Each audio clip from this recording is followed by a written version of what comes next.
Hello everyone, मैं हूँ राज शर्मा और स्वागत है आपका विदे के इस ऑनलाइन क्लास में। फटाफट आप सभी आ जाए ताकि आज का जो सेशन है हम स्टार्ट कर सकें। जी, आप में से बहुत लोग जो है क्लास में ऑलरेडी आ चुके हैं। लगता है आज मैं ही देर हूँ। कोई बात नहीं, चलिए आज का सेशन स्टार्ट करते हैं।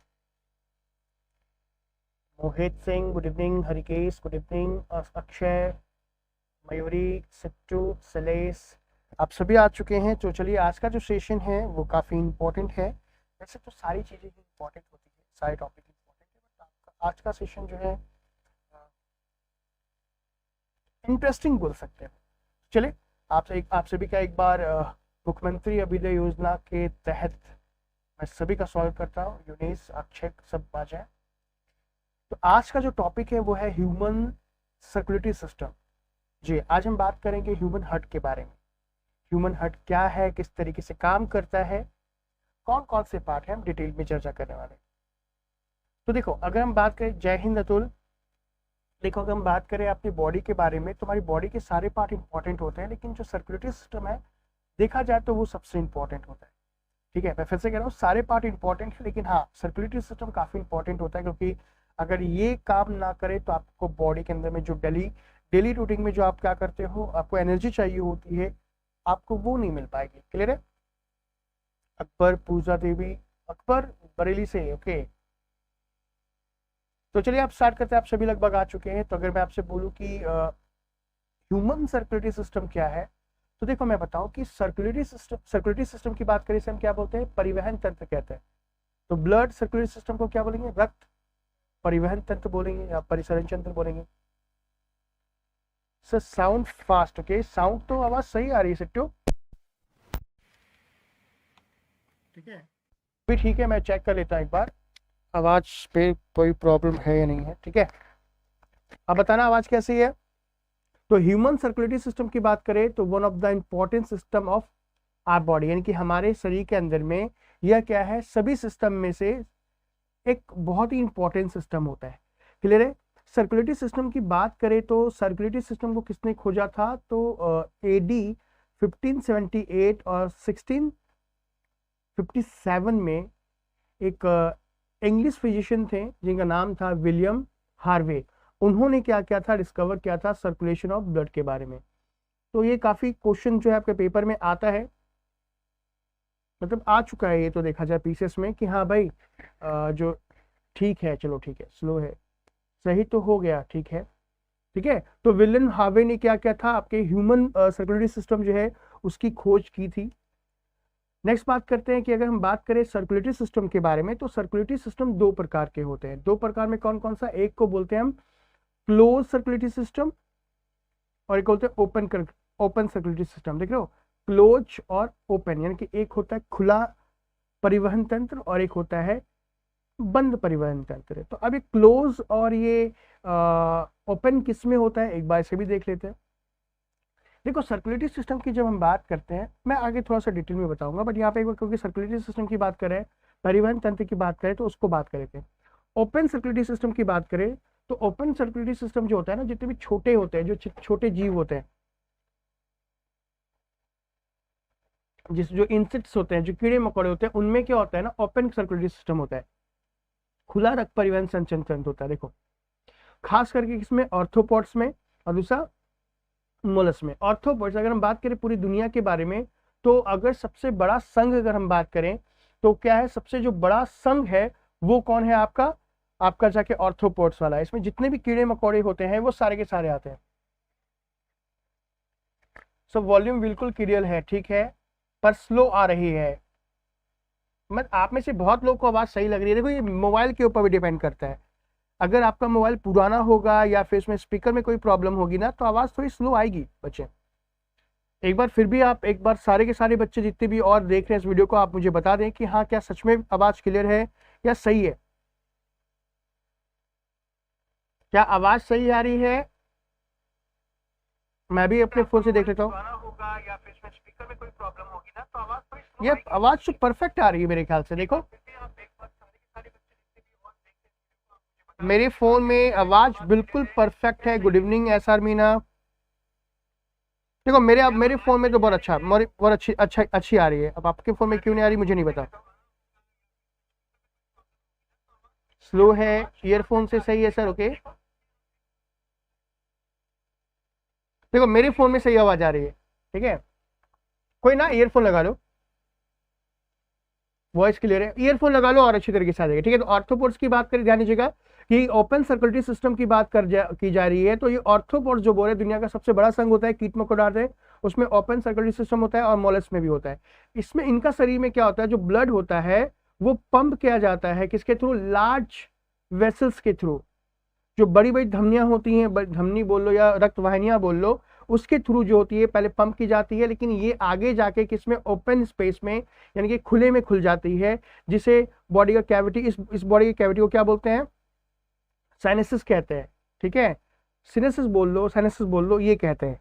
तो ओपन सर्कुलेटरी सिस्टम जो होता है, जो छोटे जीव होते हैं, जो कीड़े मकोड़े होते हैं, उनमें पाया जाता है। जबकि अगर हम बात करें जो बड़े प्राणी होते हैं, ठीक है, जो जिसमें क्या होता है जिसमें रीढ़ की हड्डी बोल सकते हो, वो जो पाया जाता है, तो ऐसे में क्या होता है कि उसमें क्लोज होता है। जैसे एनालिड्स में बोल दो, कॉर्डेट्स की बात करें, इनमें क्लोज सर्कुलेटरी सिस्टम होता है, जिसमें जिसमें उनका हार्ट जो होता है वो ब्लड को पंप करता है, वो हमेशा किसमें करता है? सर्कुलेटेड थ्रू, यानी कि close network of blood vessels के थ्रू। जैसे ये देखो यहाँ पे, ये एक पूरा का पूरा इंसान देख रहे हो, इसमें जो हार्ट ब्लड को पंप कर रहा है वो क्या कर रहा है? एक क्लोज ब्लड वेसल्स के थ्रू पंप कर रहा है, और ये पूरी बॉडी के अंदर में सर्कुलेट कर रहा है, ऊपर से नीचे सर्कुलेट कर रहा है।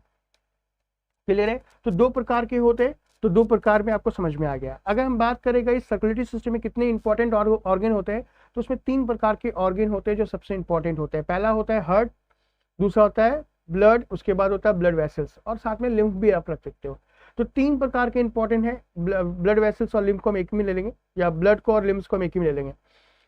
हार्ट सबसे इंपॉर्टेंट पार्ट होता है, दूसरा ब्लड वेसल्स होता है, और तीसरा आपका ब्लड होता है। ये 3 पार्ट सबसे इंपॉर्टेंट होते हैं। तो अब यहाँ पे मैं आपसे क्या कर रहा हूँ, क्या सर उसमें हर्ट नहीं होता है? किसमें हर्ट नहीं होता बच्चा?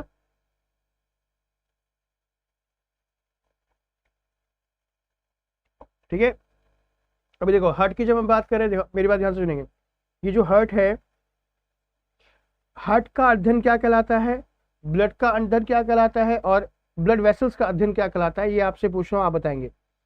हृदय की बात करें, हृदय का अध्ययन क्या कहलाता है, रक्त का अध्ययन क्या कहलाता है, और ब्लड वेसल्स का अध्ययन क्या कहलाता है, ये मुझे आप बताएंगे। तो चलो सबसे पहले हम बात करते हैं हार्ट के बारे में। भाई हार्ट की बात करें, हार्ट क्या करता है? तो देखो सबसे बड़ी बात तो ये सुनो, मेरी बात सुनो, कि अब हमें जो है सर्कुलेटरी सिस्टम की बात कर रहे हैं, हमारी पूरी बॉडी को ब्लड की आवश्यकता होती है। ब्लड की आवश्यकता क्यों होती है? क्योंकि आपकी हर एक सेल को ऑक्सीजन चाहिए, न्यूट्रिशन चाहिए। तो ब्लड क्या करता है? आपके हर एक सेल तक ऑक्सीजन और न्यूट्रिशन सप्लाई करता है। अब वो ब्लड जो है वो एक लिक्विड है, और लिक्विड है तो उसे क्या पूरी बॉडी में भेजने के लिए पंप करना पड़ेगा। तो जो हार्ट होता है वो एक पंपिंग ऑर्गन है। क्या है? पंपिंग ऑर्गन है, जो किसे पंप करता है? ब्लड को पंप करता है। तो भाई ब्लड तो समझ में आ गया, हार्ट भी समझ में आ गया।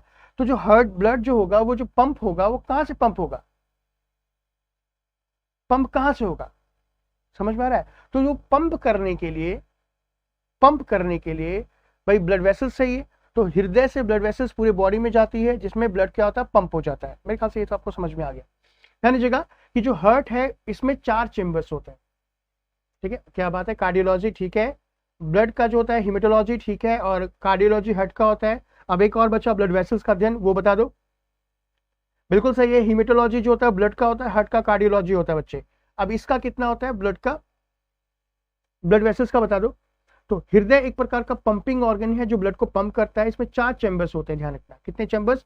आप यहां देख सकते हो, ये 4 चैम्बर्स होता है। हम डिस्कस करेंगे इसके बारे में डिटेल से। 4 चैम्बर, एक ऊपर वाला, 2 और 2 नीचे वाला, मतलब नीचे 2 और ऊपर 2। क्लियर है? तो हार्ट में 4 चैम्बर्स होते हैं। और हार्ट की साइज की बात की जाए तो आपकी जो कलाई होती, आप ये मुट्ठी भीतर, ये मुट्ठी कर लो। ये मुट्ठी करने के बाद आप एक काम करो, इस मुट्ठी को ऐसे करो, यहाँ पे ऐसे कर लिया। अगर आपने ऐसे जो आपके जो रिब्स है, जो कि आपकी जो फेफड़े की जो हड्डी होती है ना, रिब्स जिसको बोलते हो आप, उसके पास रख लो, तो आपकी जो मुट्ठी है उसी का साइज का आपका क्या होता है? हार्ट होता है। ठीक है, जो आपके फेफड़े में बंद रहता है। दूसरा, अगर हम बात करेंगे इसमें हृदय के अंदर में स्पेशल टाइप के मसल्स होते हैं। क्या होते हैं? मसल्स होते हैं। उसमें उसे हम कहते हैं कार्डिक मसल्स, हृदय पेशी कहते हैं इसे। ध्यान रखना कि मसल्स की बात की जाए तो ये जो हृदय पेशी की बात कर रहे हैं, हृदय पेशी एक विशेष प्रकार की पेशी होती है जो कभी थकती नहीं है। एक्टिन और मायोसिन नामक इसमें क्या पाया जाता है, प्रोटीन पाया जाता है। हृदय की पेशी लगातार 24 घंटा काम करती है, कभी रुकती नहीं है। अब ये तो चलो एक छोटी सी जानकारी आपको दी मैंने। अब हार्ट के जो चैम्बर्स की बात करें, ऊपर के जो दो चैम्बर्स होते हैं, ऊपर के जो चैम्बर्स होते हैं उसे क्या बोलते हैं, ऑरिकल्स कहते हैं या आर्ट्रिया कहते हैं, ठीक है, या आर्ट्रियम कहते हैं। और जो नीचे वाला जो दो चैम्बर्स है उसे क्या बोलते हैं, उसे हम वेंट्रिकल कहते हैं। तो ऊपर वाले दो चैम्बर्स की बात की जाए तो मैं इसको हिंदी में लिख देता हूं, ऑरिकल्स को हिंदी में कहते हैं अलिंद, अलिंद। और जो आपका वेंट्रिकल्स होता है, वेंट्रिकल्स की जब हम बात करें तो वेंट्रिकल्स को हिंदी में कहते हैं हम निलय, निलय। तो क्या दो ऊपर दो नीचे, दो ऊपर में दो अलिंद और नीचे में दो निलय, तो ये चैम्बर्स होते हैं। तो इसी तरीके से चैम्बर्स की बात करें, हमने क्या किया कि जो बहुत प्रकार के, मतलब जितने भी आपके केशुकी होते हैं, जिनकी रीढ़ की हड्डियां होती हैं, उनके में हार्ट में कुछ चेम्बर्स होते हैं, ठीक है। अब मैंने चेम्बर्स के आधार पर उनको बांट दिया। जैसे सबसे पहले अगर हम बात करें मैमल्स के बारे में, तो मैमल्स में जो चेम्बर्स होते हैं वो 4 चेम्बर्स होते हैं हृदय में, जिसमें 2 क्या होता है, अलिंद, और 2 आपका निलय पाया जाता है। ये अकबर ने कहा है सर एंजियोलॉजी, बिल्कुल सही कहा अकबर। ब्लड वेसल्स के जो स्टडी होती है उसे हम क्या बोलते हैं, एंजियोलॉजी कहते हैं। यानी कि एंजियोलॉजी आपने सुना भी होगा बहुत बार जब हार्ट की कोई बात होती है, और जब हार्ट के अंदर में जब हम क्या करते हैं, उस ब्लड वेसल्स में जब हम कोई वो लगाते हैं, क्या बोलते हैं उसको,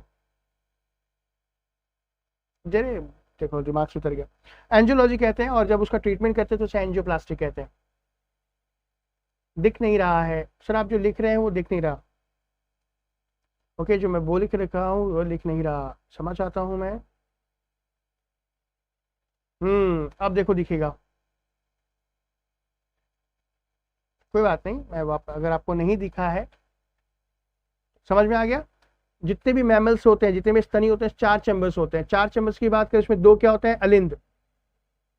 मैं यहां लिख देता हूं एक बार, ऑर्ट्रियम या ऑर्ट्रिया को हम क्या बोलते हैं हिंदी में, अलिंद कहते हैं। और जो वेंट्रिकल्स होते हैं इसे हम क्या कहते हैं, निलय, ठीक है।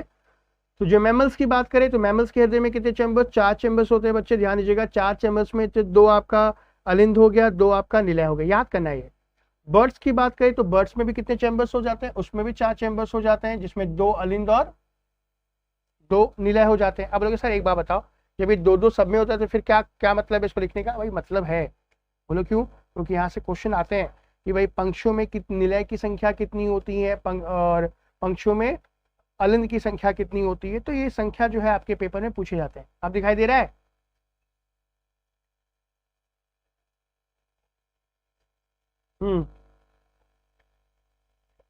अभी देखो दूसरा रेप्टाइल्स की जब हम बात करते हैं, रेप्टाइल्स का मतलब क्या होता है, जिसे हम हिंदी में सरीसृप कहते हैं बच्चे, इसे हम हिंदी में सरीसृप कहते हैं। इसको यहां लिखते हो, सरीसृप। जितने भी लोग रेंगने वाले जानवर होते हैं, जैसे सांप ले लो, छिपकली ले लो, ये सब ये आप बोल सकते हो, ठीक है। तो ये जो है इसमें 3 चैम्बर्स होते हैं इनके हार्ट में, 2 क्या हो जाता है, 2 आपका अलिंद होता है और 1 क्या होता है, निलय होता है, ठीक है। दूसरा जो है वो, दूसरा क्या है, दूसरा है एम्बिफियंस, जिसको हम कहते हैं उभयचर।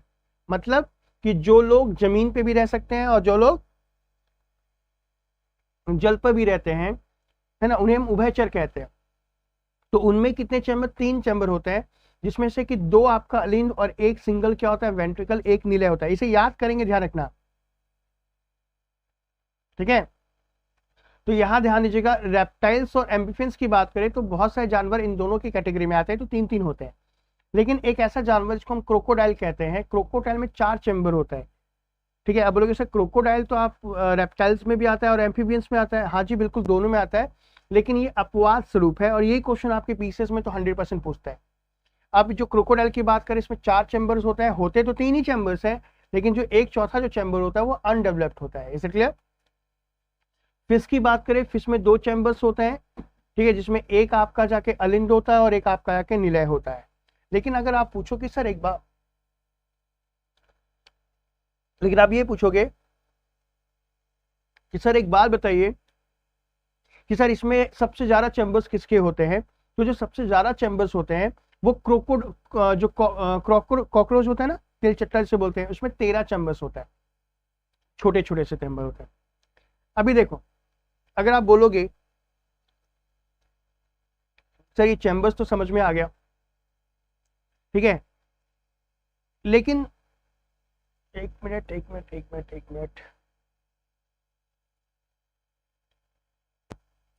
ये तो बहुत आगे आ चुका है, एक सेकेंड रुको, एक मिनट होल्ड करना बच्चे, 1 मिनट होल्ड करना।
जी आ चुका मैं वापस।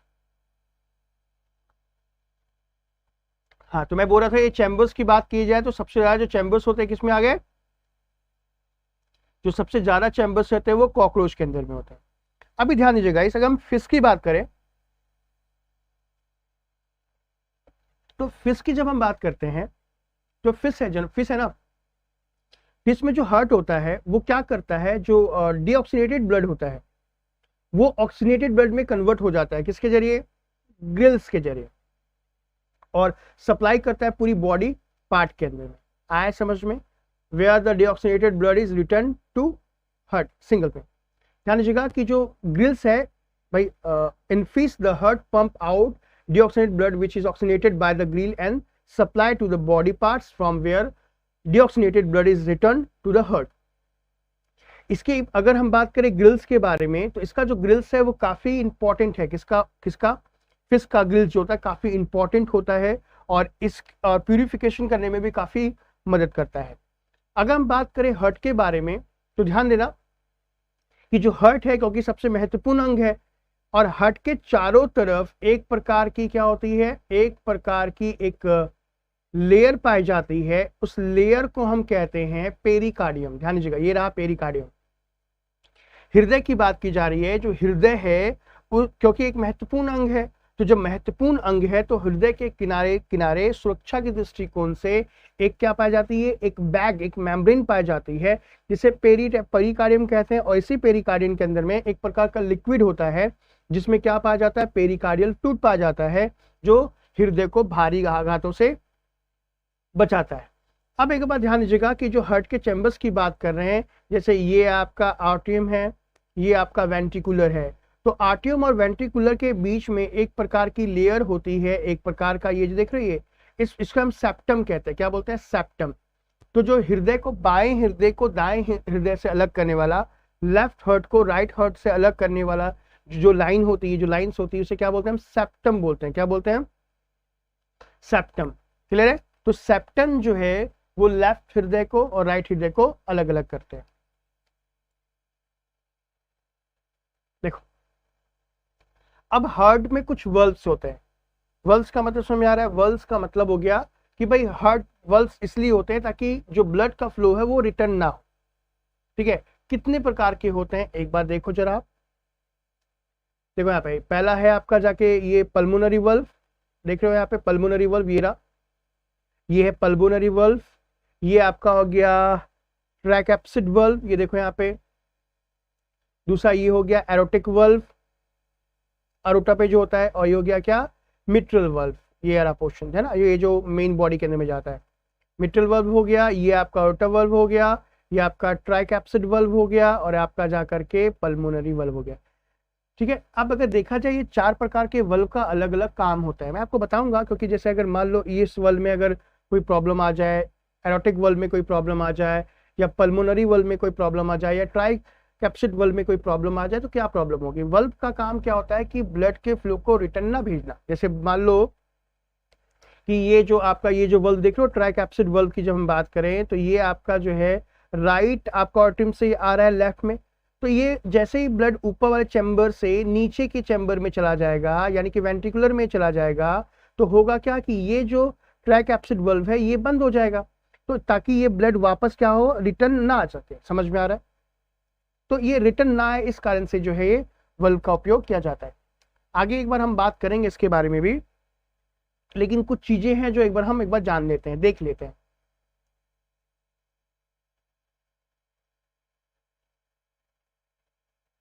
क्लियर है, यहां तक समझ में आ रहा है आपको। अरे अगर समझ में आ तो वीडियो को लाइक तो जरूर कर दो। तो मैं एक क्वेश्चन पूछता हूं आपका, एक सबसे पहला सवाल है इसी से लेते, चलो आगे वो तो कर ही लेंगे, बट एक बार सवाल देखो क्या है। the function of grill in the fish is to, कोई बात नहीं विमल, मछली में क्लोम का कार्य क्या होता है, ये आपके पीसेस का पेपर मतलब क्वेश्चन है। तो पहला क्वेश्चन क्या है आपका, हालांकि क्वेश्चन और भी होंगे बट ग्रिल से क्वेश्चन है तो मैंने यहां सोचा ही पूछ लूं आपको। पहला कि take in oxygen from air, वायु से ऑक्सीजन ग्रहण करना। दूसरा absorb nutrient present in water, जल में उपस्थित पोषकों को अवशोषित करना। नेक्स्ट, जल में उपस्थित घुलनशील ऑक्सीजन अवशोषित करना, absorb dissolve oxygen from water. और उसके बाद जल में अवशिष्ट, जिनमें अवशिष्टों को उत्सर्जित करना, मतलब जो भी जल के अंदर, वाटर के अंदर में जो भी वेस्ट होगा उसे बाहर कर देना। तो इसका आपको आंसर देना है कितने सेकंड में, 3 सेकंड के अंदर, 30 सेकंड में। फटाफट इसका आंसर दीजिएगा। ऑप्शन ए है, बी है, सी है या डी है।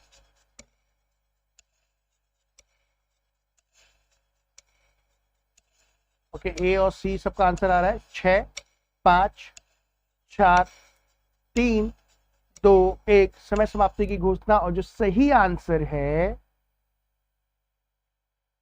अभी भी बहुत लोगों के आंसर फटाफट आ रहे हैं। सही आंसर की जब हम बात करें तो उसका सही आंसर सी है, absorb dissolve oxygen from water. ये तो मैंने शायद अभी बताया था, बिल्कुल। अभी देखो मैं आपको अच्छे तरीके से समझाता हूँ। अगर आप क्या करोगे, देखो अगर मछली को देखोगे, जब मछली अगर आपने देखी होगी तो मछली का जो यहाँ पे होता है कान के साइड में, आप जब इसको खोल के देखोगे तो यहाँ पे आपको ना छोटे छोटे मतलब रेड कलर का एक ऐसा दिखाई देगा, जालीदार, एक लंबा लंबा, इसे आप ग्रिल बोलते हो। ठीक है, और ये फिश के हेड के नीचे टाइम में होता है, और बहुत छोटे छोटे ब्लड वेसल्स होते हैं, और इन ब्लड वेसल्स को हम कैपिलरीज कहते हैं। क्या बोलते हैं, कैपिलरीज। मैं आपको अभी बताऊंगा होते क्या है। जैसे ही फिश मुंह को ओपन करती है, वाटर क्या करती है, इस ग्रिल से जाता है, और ब्लड की ये जो कैपिलरीज होती है वो ऑक्सीजन को क्या करती है, वो पानी में जो घुले ऑक्सीजन होते हैं उनको क्या कर लेती है, रिसीव कर लेती है, मतलब पिक कर लेती है, आप ये कह सकते हो। अभी एक बार देखो यहाँ पे, देखो यहाँ पे ये मछली दिखाई दे रहा है आपको, ये मछली का ग्रिल है।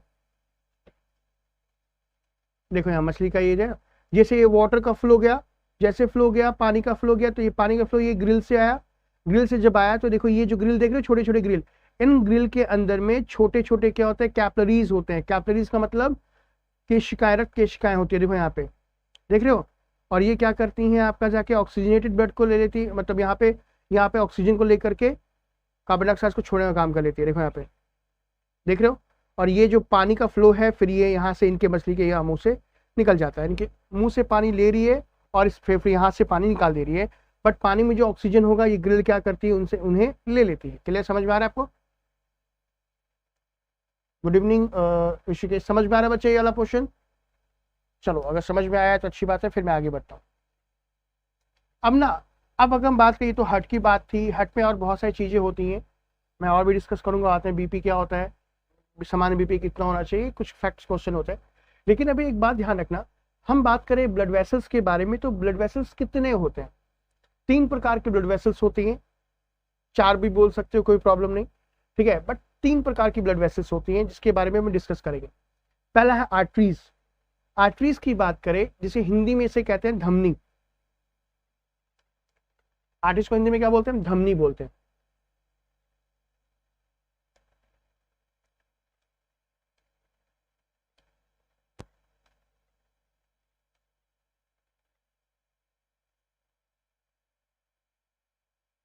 यहाँ पे समझना जरूरी है, ठीक है। धमनी की बात करें, धमनी का काम क्या होता है, एक बार देखो धमनी का काम क्या होता है। Guys, those blood vessels which carry oxygenated blood from heart to another tissues of the whole body is known as arteries. धमनी क्या होती है? हमारे शरीर से शुद्ध रक्त को पूरे शरीर में पहुंचाने का कार्य जो होती है वो धमनी करती है। यानी कि शुद्ध रक्त का मतलब जिसमें ऑक्सीजन पूरी तरीके से भरपूर मात्रा में हो, पूरे शरीर में से जो हृदय है या हृदय से जो भी ब्लड निकल रहा है, हमारे शरीर के अंदर में क्या करना, ऑक्सीजनेटेड ब्लड, शुद्ध रक्त को पहुंचाने का काम कौन करती है? धमनी करती है, ठीक है। लेकिन अगर हम अपवाद की बात करें तो अपवाद स्वरूप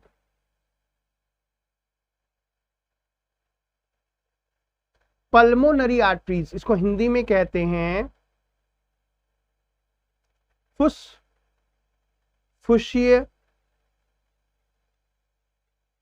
धमनी। फुस्फुसीय धमनी जिसमें डीऑक्सीडेटेड ब्लड होता है, मतलब कि धमनी में तो शुद्ध रक्त पाया जाता है, लेकिन जो आपका पल्मोनरी आर्टरीज होती है, फुस्फुस धमनी होती है, उसमें अपवाद स्वरूप क्या होता है? डीऑक्सीडेटेड ब्लड होता है, अशुद्ध रक्त होता है। क्या होता है? अशुद्ध रक्त होता है, यानी कि उसमें शुद्ध रक्त नहीं पाया जाता। मैं आपको बताऊंगा ये कहां से कहां तक होते हैं। क्लियर है? थैंक यू सो मच से पता। These are thick and carry more pressure। मतलब कि भाई एक बात तो आपको अच्छे तरीके से ये समझ लो कि धमनी की बात करें, जब शुद्ध ब्लड को लेके जाएगा तो भाई शुद्ध ब्लड अगर हमारी पूरी बॉडी में जा रहा है तो ऑब्वियसली प्रेशर तो होगा ही होगा। तो इसमें धमनी में जो है प्रेशर बहुत ज्यादा होता है। भाई अगर प्रेशर ज्यादा होगा तो भाई पाइप मोटी होगी ऑब्वियसली, तो ये थिक होती है। क्या होती है? थिक होती है। जब थिक होती है तो ऑब्वियसली समझ में आ रहा होगा। दूसरा, लार्ज आर्टरीज जो होती है, हमारे शरीर में जो सबसे बड़ी आर्टरीज होती है वो क्या होगा? आपका जा करके अरोटा होता है, ठीक है, और डीऑक्सीडेटेड ब्लड होता है। हाँ बिल्कुल सही कहा Asna. There are no valve in arteries. Arteries में कोई वल्व नहीं होता। भाई पूरी बॉडी को ऑक्सीजनेटेड ब्लड चाहिए, हम क्यों रोकेंगे उसे? और आर्टरीज हमेशा डीप सीटेड होती है, उभरी हुई नहीं होती है। दूसरी बात, अगर हम कलर की बात करें, जो आर्टरीज का कलर होता है वो रेड होता है। क्या होता है? रेड होता है। ध्यान रखना मैं जो बोलने वाला हूं अभी, कि अभी मैंने आपको ये बोला कि सर ये तो चलो हमें समझ में आ गया कि आपने ये समझाया कि जो आर्टरीज होती है वो मोटी होती है। तो देखो मैं बना लिया, देखो ये आर्टरीज है, ये मैं बना लिया। तो जो इसकी ये दे आर थिक, ये जो इसकी थिक का मतलब ये जो इसकी जो वॉल होगी वो थिक होगी। ये देखो मैंने थिक बना लिया।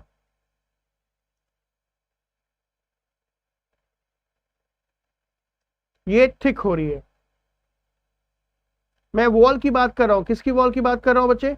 मैं बात कर रहा हूं, ये आर्टरीज है, आर्टरीज की वॉल है, ये वॉल है, मतलब ये देखो ये ऐसे मैंने ये बना दिया आर्टरीज, ये आर्टरीज है। तो जब आर्टरीज की वॉल की जब हम बात करते हैं तो ये जब थिक होगी तो मैं अंदर से तो ये नैरो होगी ना, मतलब अंदर से तो संकरी होगी। भाई प्रेशर बहुत ज्यादा है इसमें। जब प्रेशर इसमें ज्यादा है तो क्या होगा? देखो ये जो देख रहे हो आप, ये जो प्रेशर ज्यादा है तो इसके किनारे किनारे ये क्या है? इसकी वॉल थिक है, बट ये जो अंदर वाला पोर्शन देख रहे हो ये संकरी होती है, ठीक है, जिसकी वजह से प्रेशर हाई हो रहा है। अब आपको समझ में आ गया कि सर आपने कहा कि ये थिक होती है और कैरी मोर प्रेशर जो हो रहा है, मोर प्रेशर की जब आप बात कर रहे हो तो प्रेशर कैसे होगा? भाई अगर अंदर वाला जो पोर्शन होता है वो अगर क्या छोटा हो तो प्रेशर तो ऑब्वियसली बनेगा। तो ये क्या होता है, ये याद रखना कि ये थिक होने की वजह से जब इसमें ब्लड नहीं होगा तो ये चिपकती नहीं है, मतलब आर्टरीज के खाली होने पे ये आपस में चिपकेगी नहीं, पिचकेगी नहीं। क्लियर है? तो ध्यान दीजिएगा, आर्टरीज की बात कर रहा था मैं, तो आर्टरीज क्या है, इसमें शुद्ध ब्लड होता है, लेकिन अपवाद स्वरूप की बात करें तो पल्मोनरी धमनी में अशुद्ध रक्त होता है। इसकी जो वॉल होती है, इसकी दीवार काफी मोटी होती है, लेकिन अंदर से ये क्या होती है, नैरो होती है, जिसके कारण प्रेशर ज्यादा होता है। तो जो हमारे सबसे बड़ी जो धमनी होती है उसे अरोटा कहते हैं, हिंदी में इसे कहेंगे महाधमनी। क्या बोलेंगे बच्चे? महाधमनी। और इसमें वल्व नहीं होती और ये काफी अंदर तक होती है। क्लियर है? चलो, अगर आपको समझ में आ गया तो मैं आगे की ओर बढ़ता हूं। तो ये तो हम आर्टरीज की बात कर रहे थे, जस्ट इसका उल्टा जो है वो है वेन। वेन को हिंदी में क्या कहते हैं बच्चों? तो वेन को हिंदी में कहेंगे सिरा।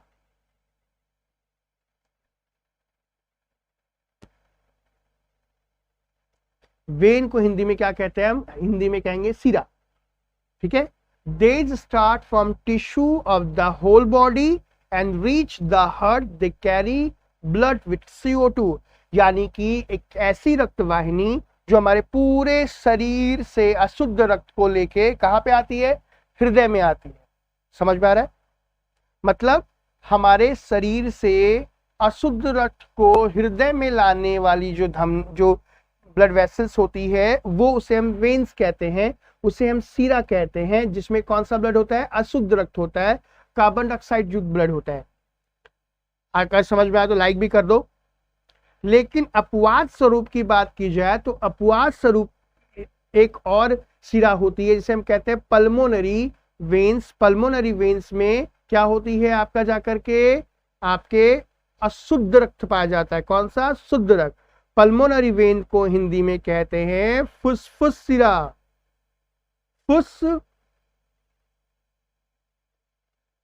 फुसफुस सिरा या फुसफुसी सिरा बोल दो। फुसफुस सिरा यानी कि सर आप समझ में आया आप जो कहना चाह रहे हो कि सर जो वेन्स होती है वो हमारे शरीर से अशुद्ध रक्त को हृदय में लेके आती है, लेकिन एक और आपने बताया जो क्या है, एक्सेप्शन है, जिसको हम फुसफुस सिरा कहते हैं, उसमें शुद्ध रक्त होता है। तो बोलोगे सर ये कहां पे होता है, ये भी बता दो। तो थाम जाओ, थावत सको, मैं आपको बहुत अच्छे तरीके से बताऊंगा। ठीक है? आराम से, लेकिन ठीक है, थावत सकना बहुत जरूरी होता है। लड़कियों में थावस नहीं होता है वैसे, लेडीज में क्या बोलते हो?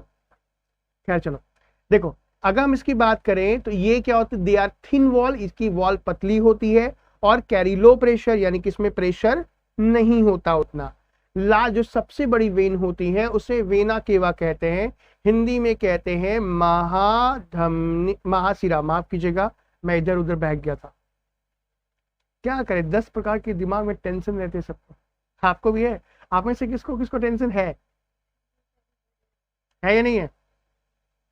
जिसको टेंशन है बताए मुझे, मैं टेंशन दूर करने की एक दवा बताऊंगा आपको। महावेना के आज जिसकी शादी हो गई है ना, उसका कोई इलाज नहीं हो सकता। वेना के बाद महासिरा कहते हैं। क्या बोलते हैं? महासिरा। महासिरा। क्लियर है?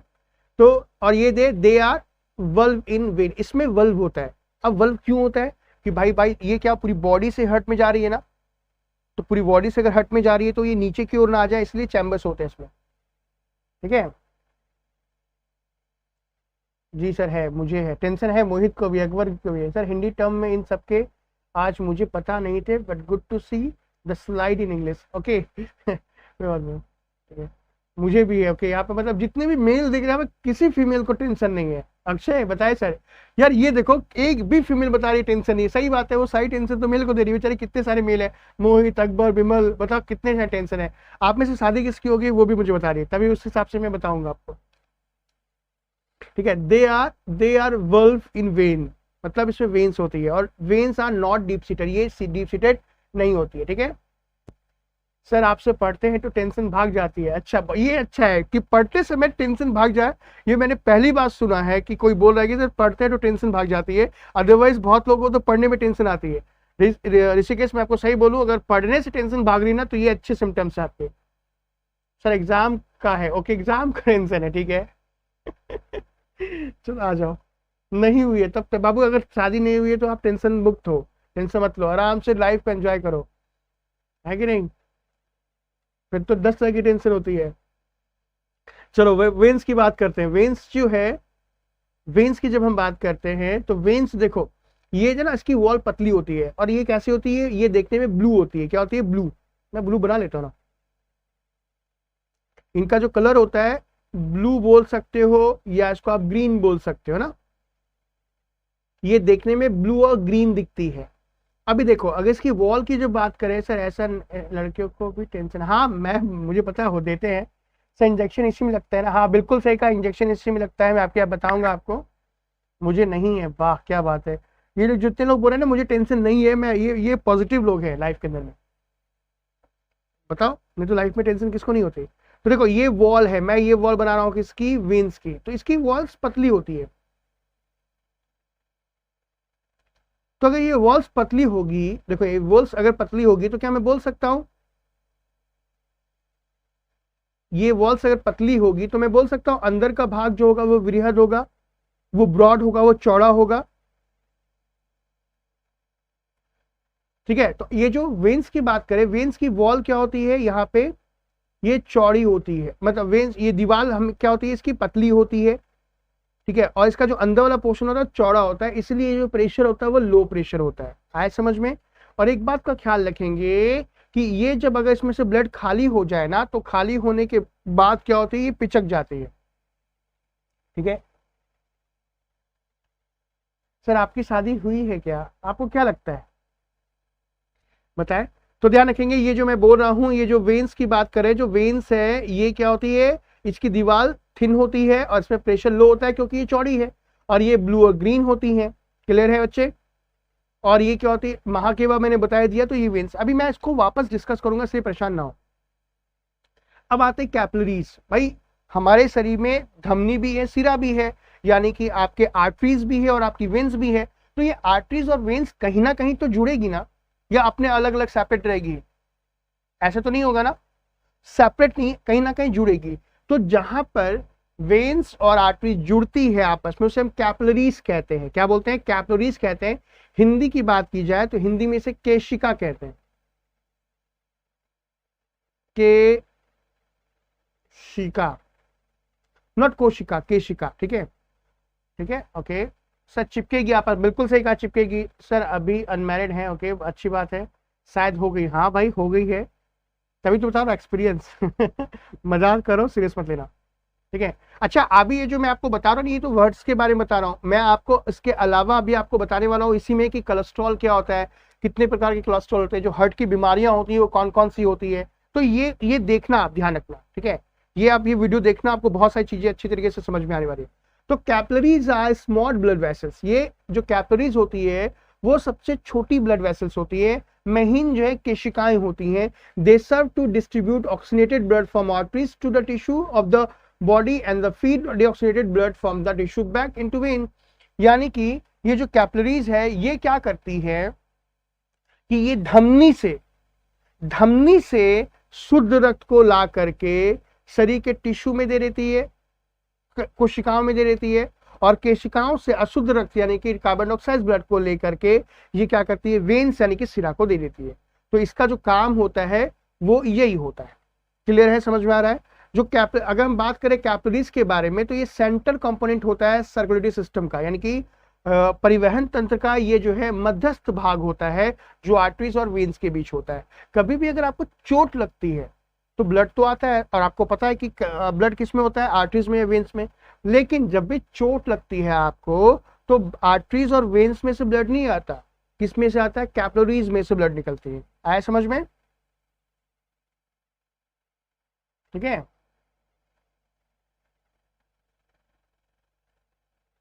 चलो अभी देखो, a tube which has a internal diameter. और इस ये जो कैपिलरीज होती है ना बच्चे, उसकी जो अंदर वाली जो अंदर का जो डायमीटर होता है ना, आप बोल सकते हो इंटरनल डायमीटर, वो हेयर लाइक थिन होता है, मतलब बाल के जितना पतला होता है। अभी यहाँ पे आप देखो, इस फिगर में देखो, देखो ये जो हृदय की बात कर रहा हूं मैं, अभी ध्यान से ना, ये हृदय है। हृदय से जो शुद्ध रक्त लेके कौन आती है, अरोटा। मतलब धम, आपको समझ में आ रहा है, ये धमनी है, ये धमनी है, हृदय से जो है धमनी लेके आ रही है, तो ये धमनी मेन धमनी आ गई, फिर इसके इस धमनी से मेन अरोटा से ये कट गई, ये हो गई लार्ज आर्टरी, लार्ज आर्टरी मतलब धमनी, ये हो गई स्मॉल हो गई, और इससे भी स्मॉल हो गई, और ये धमनी का स्मॉल हो गया और स्मॉल आ गया, ये हो गया कैपिलरीज। देखो समझ में आ रहा है, ये कैपिलरीज हो गई। अब ये देखो यहाँ पे वेना केवा है, वेना, ये बताऊंगा आपको, अरोटा और वेना केवा के बारे में बताया ना, सबसे बड़ी धमनी को अरोटा कहते हैं और सबसे बड़ी वेन्स को हम क्या बोलते हैं, वेना केवा कहते हैं। ये देखो वेन्स पे कन्वर्ट हो गया, छोटे छोटे आ गए, ये कैपिलरीज में चेंज हो गए। समझ में आ रहा है आपको? तो यहाँ पे जो होता है एक्सचेंज होता है आपका ऑक्सीजन, ऑक्सीनेटेड ब्लड और डीऑक्सीनेटेड ब्लड। समझ में आ रहा है? तो ये जहां पर आप ऐसे समझ लो कि जो धमनी है और ये जो सिरा है, धमनी और सिरा आपस में जहां मिलती हैं उन्हें ही हम क्या बोलते हैं, कैपिलरीज कहते हैं। उन्हें ही हम क्या बोलते हैं बच्चों, उन्हें ही हम क्या बोलते हैं, उन्हें ही हम केशिका कहते हैं। सर आपका एरो शो नहीं हो रहा है, कोई बात नहीं, मैं दिखाता हूं आपको। क्या है, why not burn human vessels, मैं समझा नहीं। चिंता से चतुराई घटे, क्या बोलते हैं, घटे शरीर, शरीर पाप से लक्ष्मी घटे कह गया था। अरे वाह क्या बात है, अच्छी अच्छी बातें सुना कर। सर एरो शो नहीं होता, कोई बात नहीं। अभी मैं आपको देखो, अभी जैसे मैंने आर्टरीज बताया आपको, अभी मैंने आपको वेन्स बताई आपको, अभी मैंने आपको बताया कैपिलरीज, लेकिन आपको ना समझ में नहीं आया कि सर ये कहाँ कैसे जाती है, क्या हुआ आर्टरीज, ये वो डिजीज। थोड़ा अच्छे तरीके से समझा दिए, थोड़ा अच्छे तरीके से समझा दूं कि नहीं समझाऊं? समझा देता हूं। पहले ये बताओ, यहां तक अगर किसी को समझ में आया तो ठीक है, अदरवाइज मैं आगे बढ़ूंगा।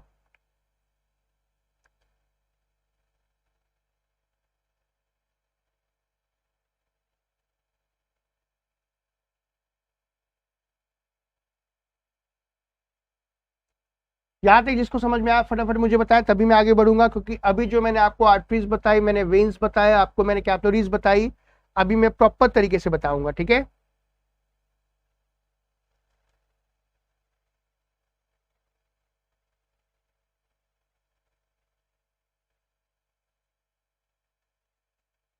फटाफट। आप सभी के जो कमेंट है वो देख पा रहा हूं मैं।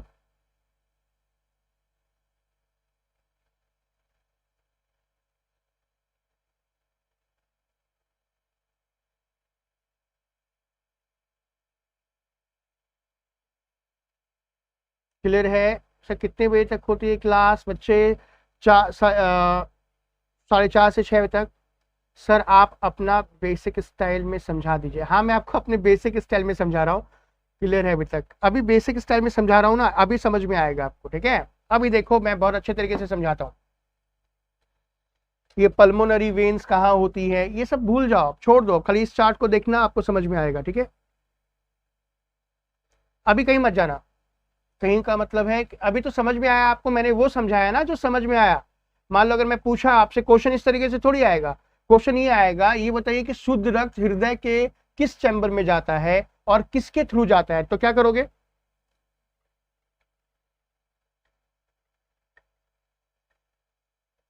सब कुछ समझ में आया? अभी आपको जो अब समझ में आएगा वो सबसे ज्यादा इंपॉर्टेंट है, मतलब हृदय में जो सबसे इंपॉर्टेंट है वो। तो देखो यहाँ पे ये जो आप देख रहे हो, ये तीन चीज है, ये आपका लंग्स है। लंग्स का मतलब फेफड़ा, ये तो आपको पता है, ये हृदय है। और ये जो है आपकी, आप बोल सकते हो ये बॉडी है। बॉडी तो पूरी है, लेकिन मैं आपको समझा रहा हूं, ठीक है? रिस्पेक्टेड सर मेरा तो रिवीजन हो रहा है, अनमोल रिवीजन भी हो रहा है अभी ना। इसके बाद मैं आपको वो बताऊंगा, डिजीज बताऊंगा, तो आप डिजीज अच्छे तरीके से देखना अनमोल, क्योंकि जब आप प्रैक्टिस करते हो तो लोगों को समझाने में और अच्छा हो जाएगा, ठीक है? अभी देखो मेरी बात सुनो, मैं ना यहाँ पे मैं पूरी बॉडी बना रहा हूँ, जिसमें मैंने ये बना दिया हार्ट, एकदम सेम यही चीज है। देखो ये थोड़ा सा ना, देखो ये है हार्ट,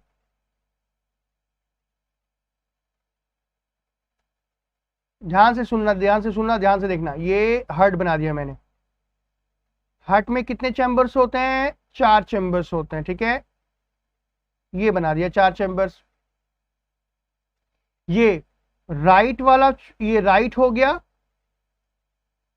और ये लेफ्ट हो गया, क्लियर है?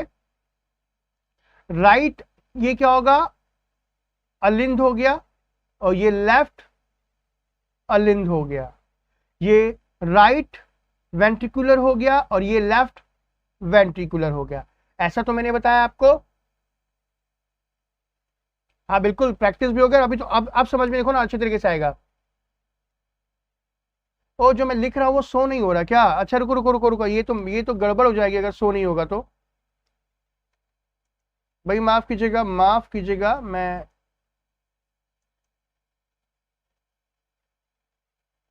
एक मिनट, हाँ हाँ मुझे पता है नहीं दिख रहा, क्योंकि अगर नहीं दिखेगा तब गड़बड़ हो जाएगी, ठीक है। अब देखो तो दिख रहा है क्या? हाँ हाँ सर, ये क्या मेंस में लिखना पड़ेगा? देखो अगर आप बच्चे, अगर आप वहां पे हो, क्या बोलते हो, अगर आप मध्य प्रदेश का मेंस देख रहे हो तब तो लिखना पड़ेगा, ठीक है। अगर आप मध्य प्रदेश का कर रहे हो तो आपको करना पड़ेगा। ओके, यहाँ पे तो शो नहीं कर रहा है।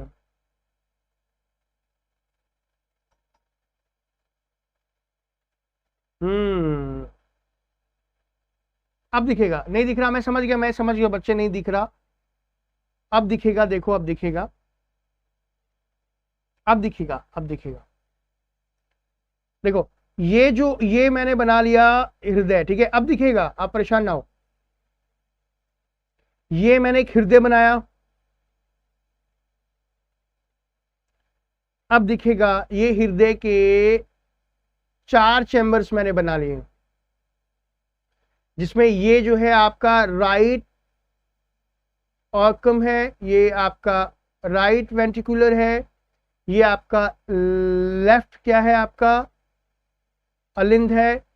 सॉरी माफ कीजिएगा, ये लेफ्ट नहीं होगा, ये भी तो ऊपर तो राइट ही होगा ना।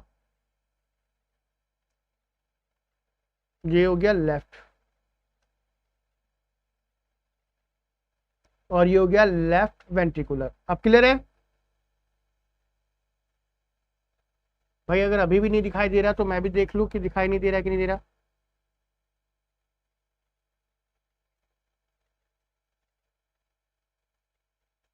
ठीक है, अब तो आ गया भाई।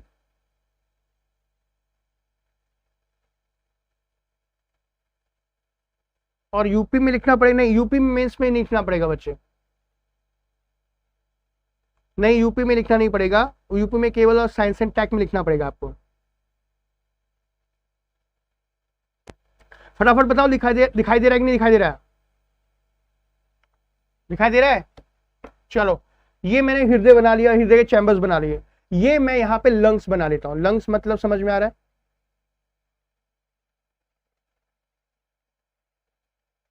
यानी कि फेफड़ा। इसको थोड़ा नीचे बनाता हूँ क्योंकि फिर आपको थोड़ा दिखाई नहीं दे।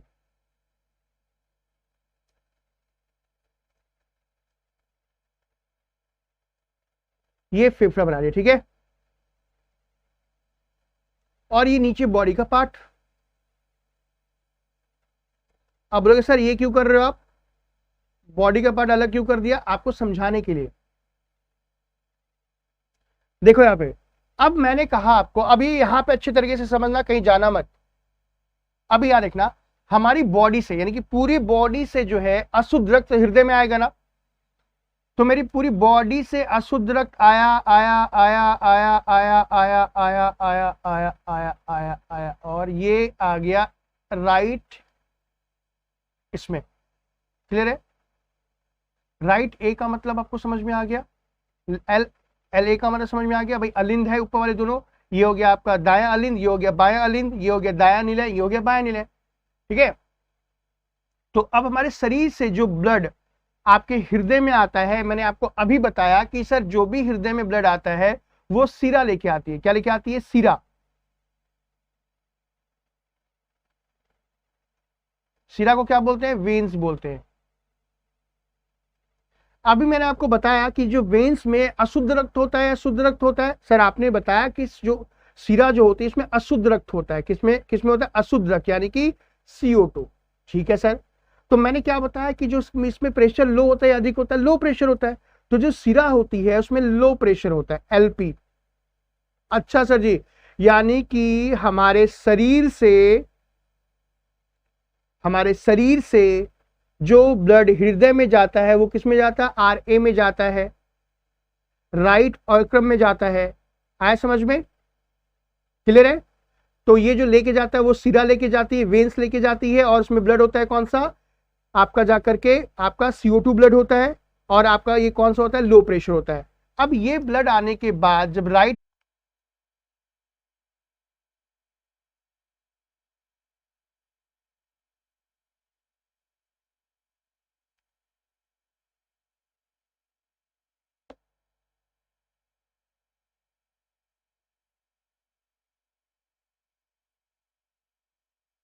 अब आया, देखो तो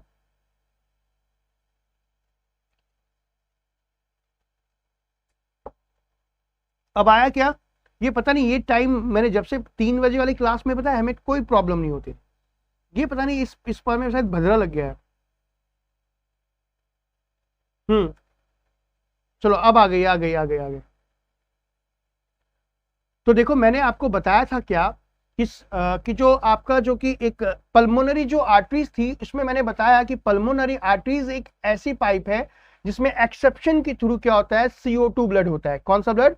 CO2 ब्लड होता है। वैसे तो आर्टरीज में शुद्ध रक्त होता है, बट पल्मोनरी आर्टरीज में अशुद्ध रक्त होता है, मैंने बताया था। क्लियर है? और भाई आर्टरीज की बात की जाए तो आर्टरीज में कौन सा होता है? प्रेशर क्या होता है? हाई प्रेशर होता है।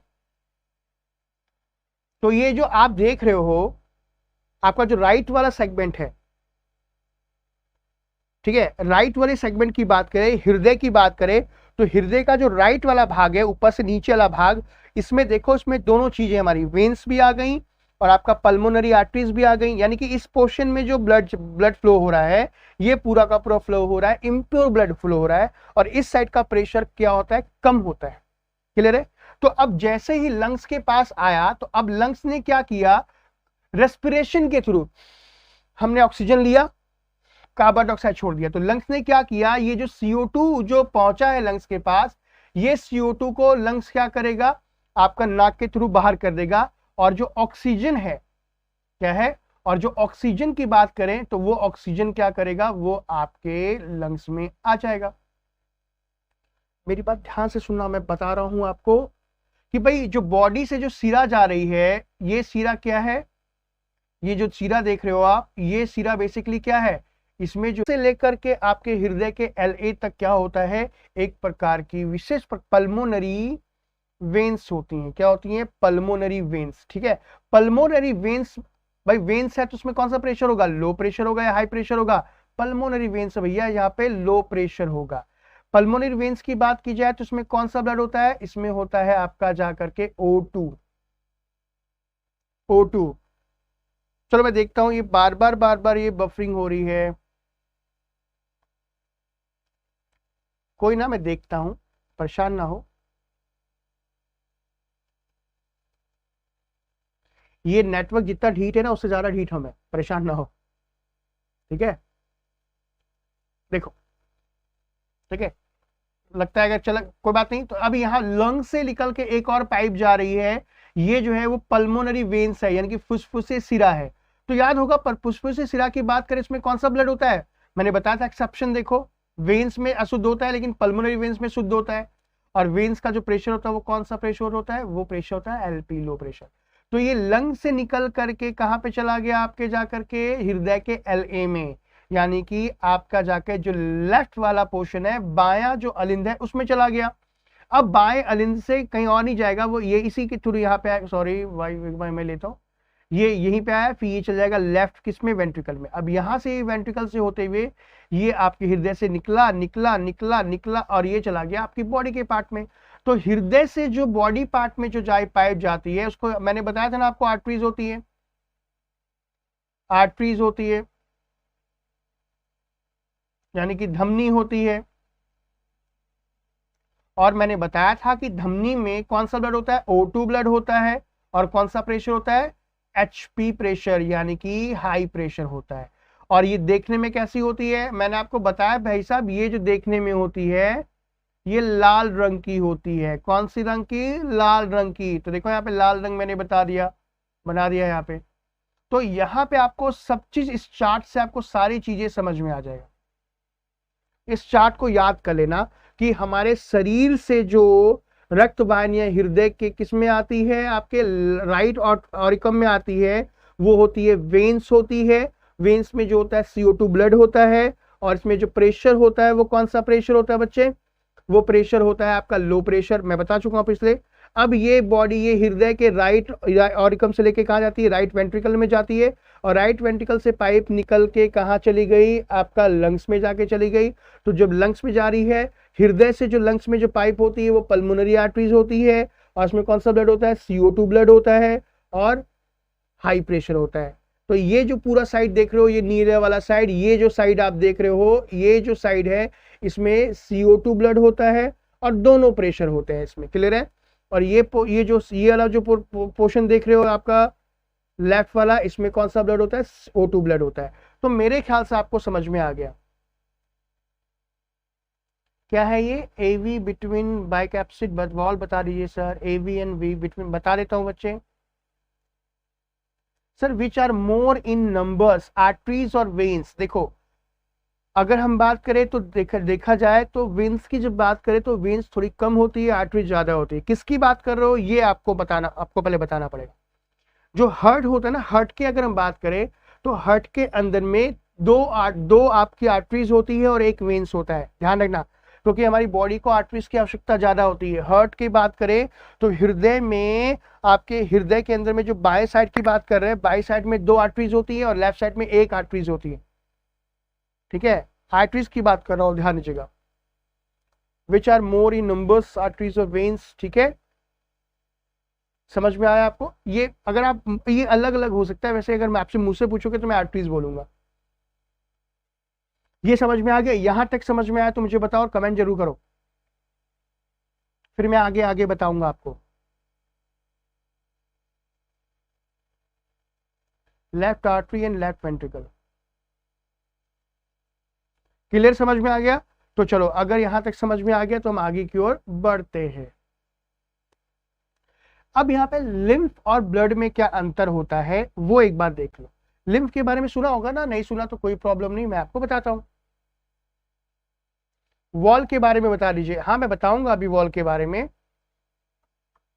बीमारी में बताऊंगा ना, बीमारी तो आने दो।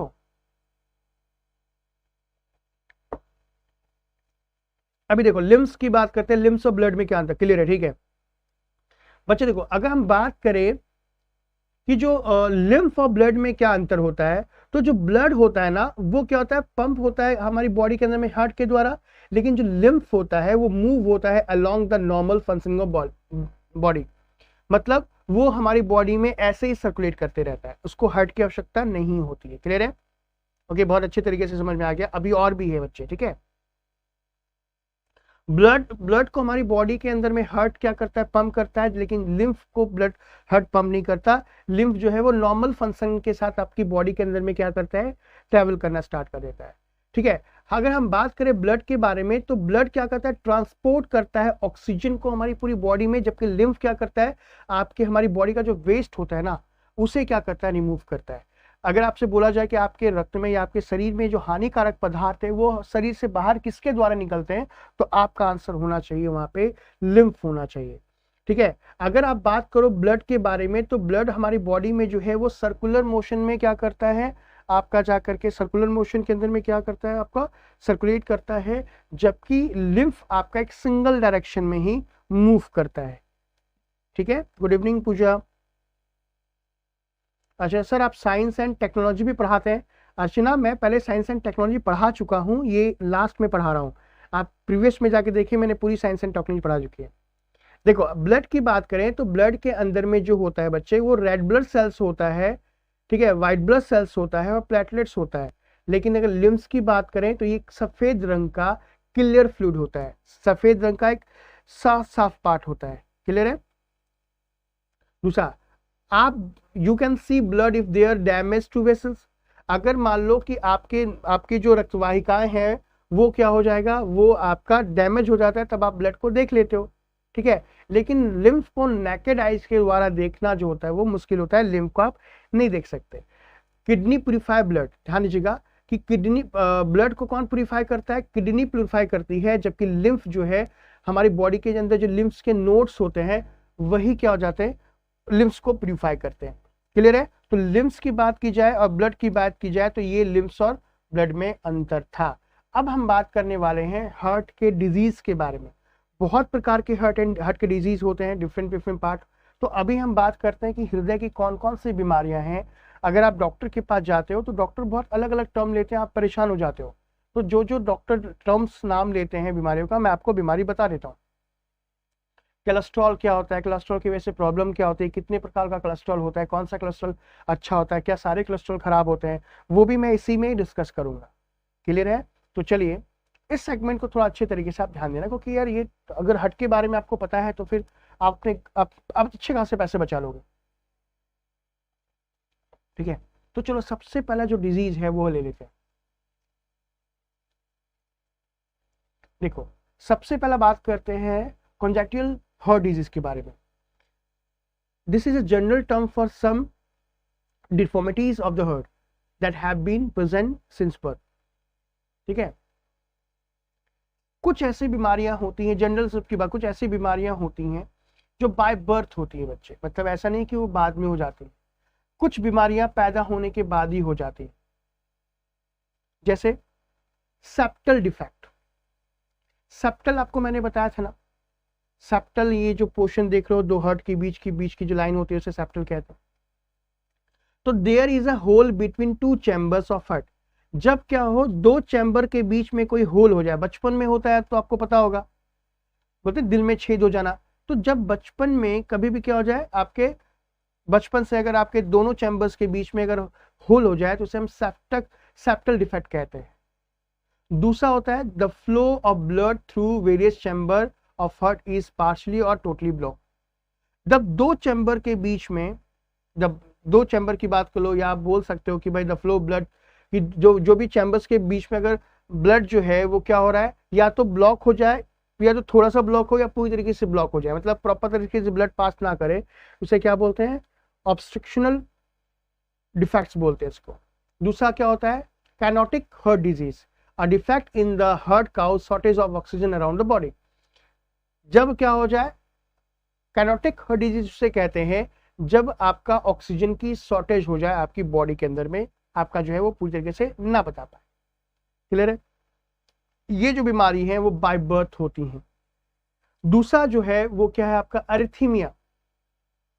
अरिथीमिया का मतलब क्या होता है, अरिथीमिया जो होता है उसको बोलते हैं irregular heart beat. Heart attack में भी आप देखोगे तो हार्ट अटैक में भी अरिथीमिया के सिम्टम्स काफी आते हैं। अरिथीमिया का मतलब कि इनरेगुलर बीट, कभी अचानक से आपकी हृदय गति बढ़ जाती है, कभी अचानक से आपकी हृदय गति क्या हो जाती है, कम हो जाती है। तो जब क्या हो जाए, अचानक से हृदय गति बढ़ जाए और अचानक से हृदय गति कम हो जाए तो उसी को हम अरिथीमिया कहते हैं।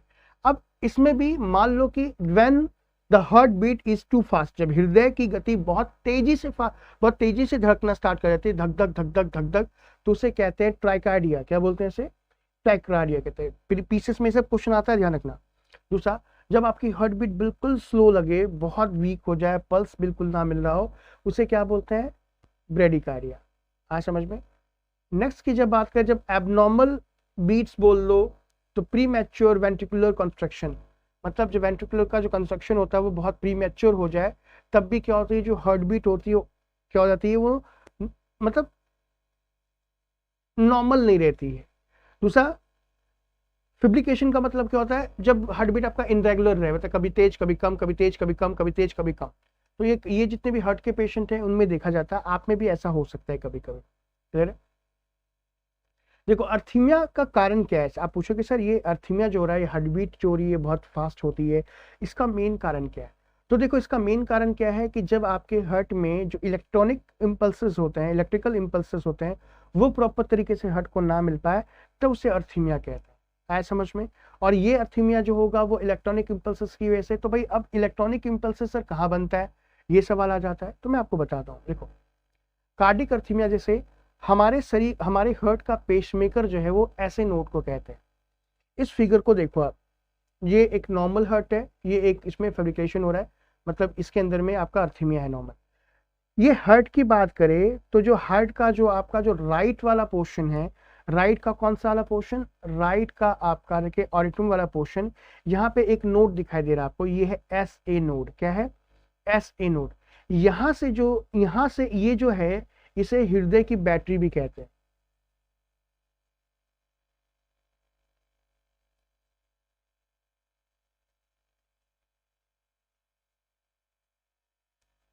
या इसे आप पेस मेकर बोल सकते हो।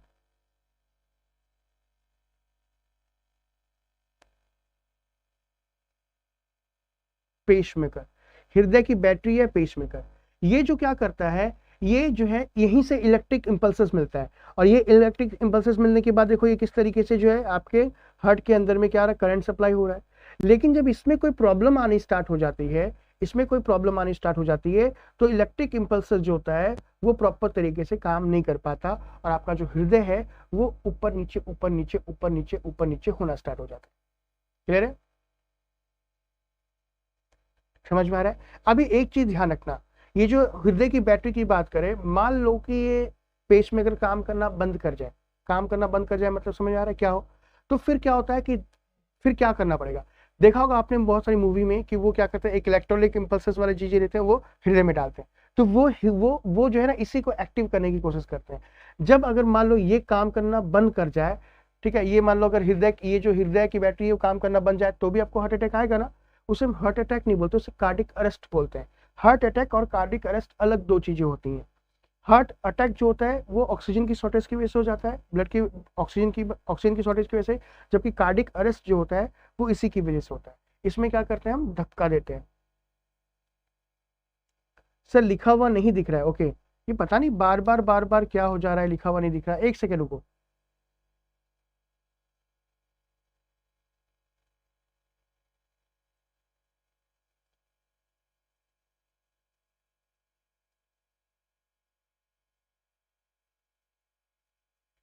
ये दिखना तो चाहिए, ठीक है, एक मिनट देखता हूँ।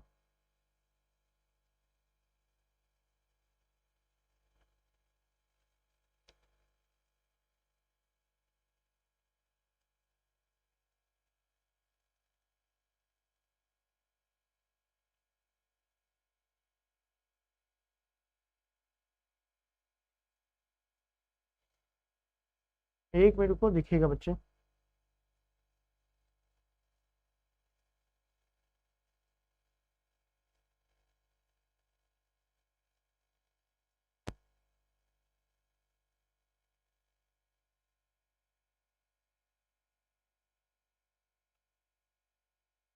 देखो एक बार देखो, ये कर्सर दिखाई दे रहा है ये, अच्छा मैं आपको अभी आगे और बताता हूँ, परेशान ना हो, मैं बताता हूँ। देखो देखो यहाँ पे, अच्छा देखो देखो, ये देखो यहाँ दिखाई दे रहा है, ये आपका देखो, ये फिगर में देखो, ये जो देख रहे हो ये हार्ट का ये ऊपर चैम्बर दिखाई दे रहा है आपको, यहाँ दिखाई दे रहा है एस ए नोड दिखाई दे रहा है आपको, ये क्रसर में दिखा रहा हूँ। ये जो देख रहे हो ये है व्हाइट वाला एस ए नोड, ये देखो यहाँ पे व्हाइट एस ए नोड दिखाई दे रहा है आपको, ये वाला पोर्शन, ये दिखाई व्हाइट वाला दिखाई दे रहा है आपको, क्या ये दिखाई दे रहा है, जल्दी बताओ। एस ए नोड दिखाई दे रहा है, ये मेरा कर्सर देखो, कर्सर दिखाई दे रहा है, ये रहा ऐसे नोड, ओके। ये जो ऐसे नोड है, ये यहां से जो होता है वो इलेक्ट्रिक इंपल्सेस जो होता है वो पूरे हार्ट में ट्रेवल कर रहा है। क्लियर है?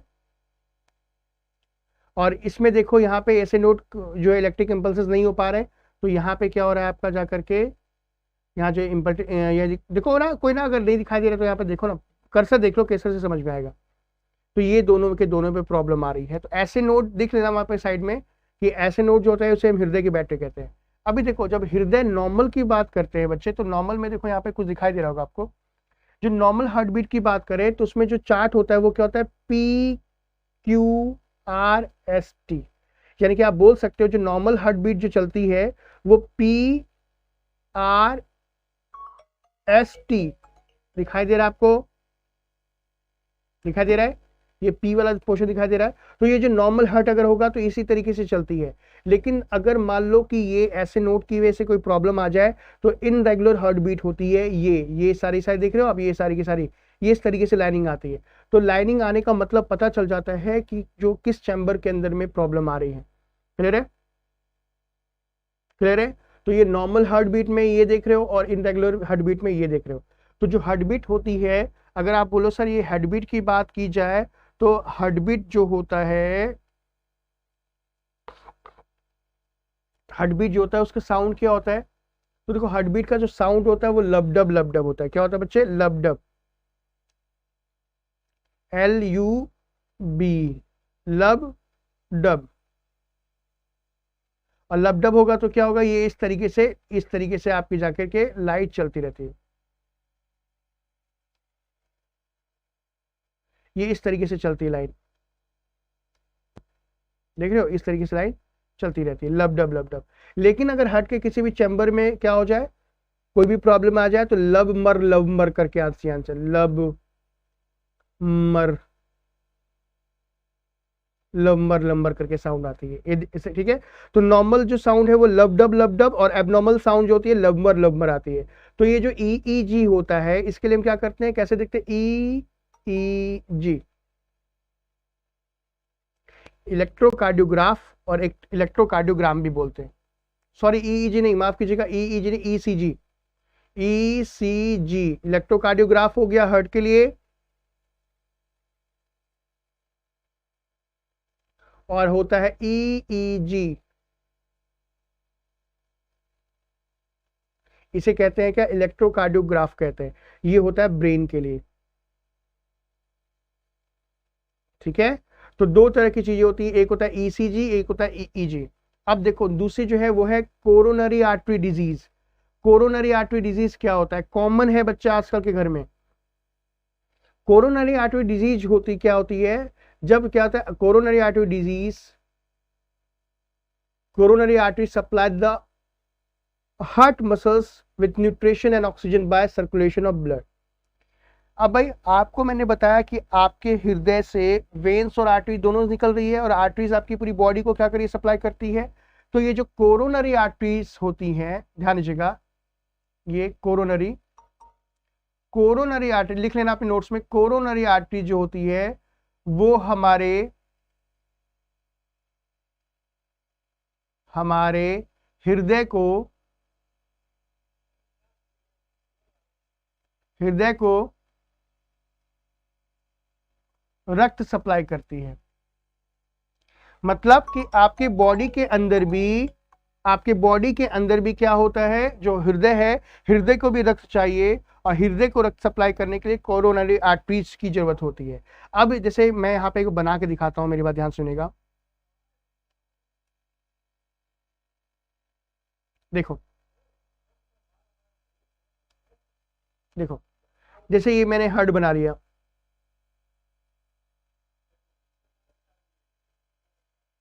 ठीक है। तो भाई हार्ट से जो है एक तो ये आपकी आर्टरीज निकल के जो पूरी बॉडी के अंदर में जा रही है, और ये आपका जाके वेन्स जो हृदय से ब्लड में आ रही है। क्लियर है, समझ में आया। वैसे तो 3 बना सकता हूं बट यहां समझ लो। अब गाइस क्या होता है यहां पे देखो, अब हृदय को सप्लाई करने के लिए भी कोरोनरी आर्टरीज की जरूरत होती है। और जो कोरोनरी आर्टरी जो होती है वो 3 होती है। कितनी होती है, 3 होती है। 3 में से जो एक होती है वो आपके जाके किस में होती है, राइट में होती है। और ये जो 2 देख रहे हो ये लेफ्ट में होती हैं। इसको मैं 2 पार्ट में डिवाइड कर दे रहा हूं, समझना मेरी बात को जो मैं समझाने वाला हूं।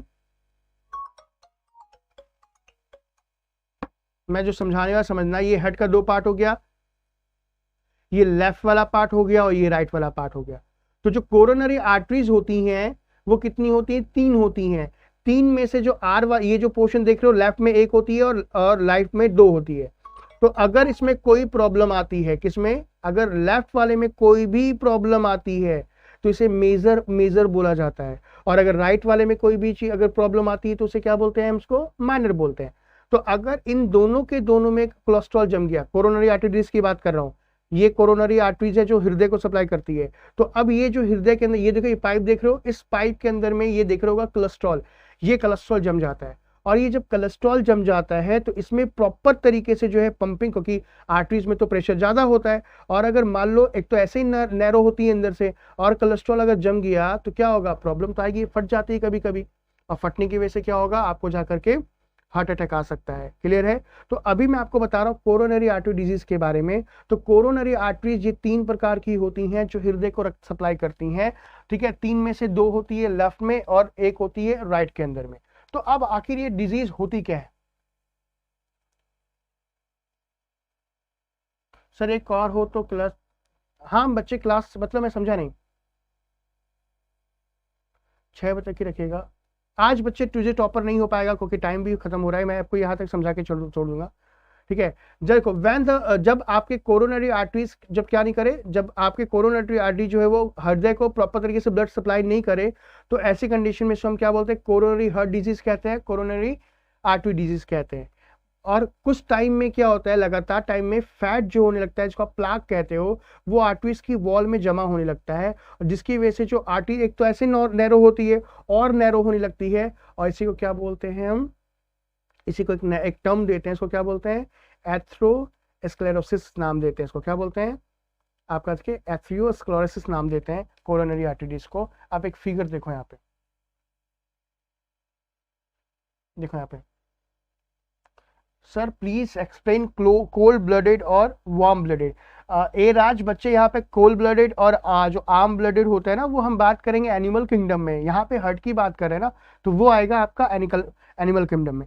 देखो ये हार्ट देख रहे हो, हार्ट के ये जो हार्ट है, ये देखो कोरोनरी आर्टरी देख रहे हो, इसके ऊपर देखो इसमें कोई प्लाक नहीं, तो हेल्दी आर्टरी हो गई।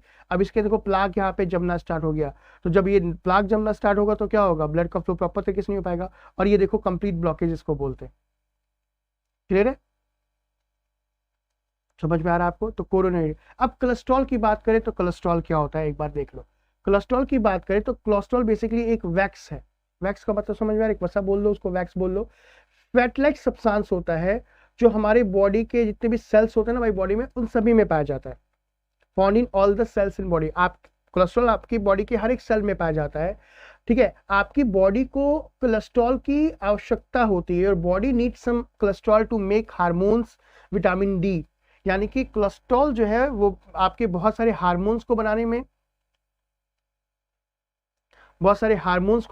और विटामिन डी को बनाने में आवश्यकता होती है। यानी कि ऐसा नहीं है कि कोलेस्ट्रॉल जो है वो हमेशा खराब होता है, आपकी बॉडी जो है जितनी भी नीड होती है कोलेस्ट्रॉल की वो खुद बनाती है, ठीक है। और कुछ कोलेस्ट्रॉल होता है हम एनिमल सोर्स से, जैसे एग यॉक हो गया, मीट हो गया, चीज से भी प्राप्त करते हैं।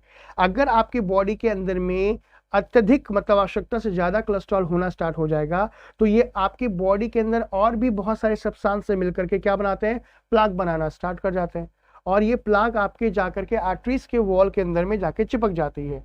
आए समझ में। और चिपकने के बाद उसको क्या कर देती है, अंदर से और संकरी कर देती है, जिसकी वजह से कोरोनरी आर्टरी डिजीज हो जाता है। आए समझ में। अगर बोलोगे सर अब ये यहाँ पे कैसे पता चले कि अच्छा बुरा है, अच्छा या बुरा है, तो देखो HDL, LDL और VLD, ये तीन प्रकार के आपके क्या पाए जाते हैं, कोलेस्ट्रॉल होते हैं, ठीक है। ये HDL, LDL और VLDL क्या है, ये सारे के सारे लिपोप्रोटीन है। आए समझ में।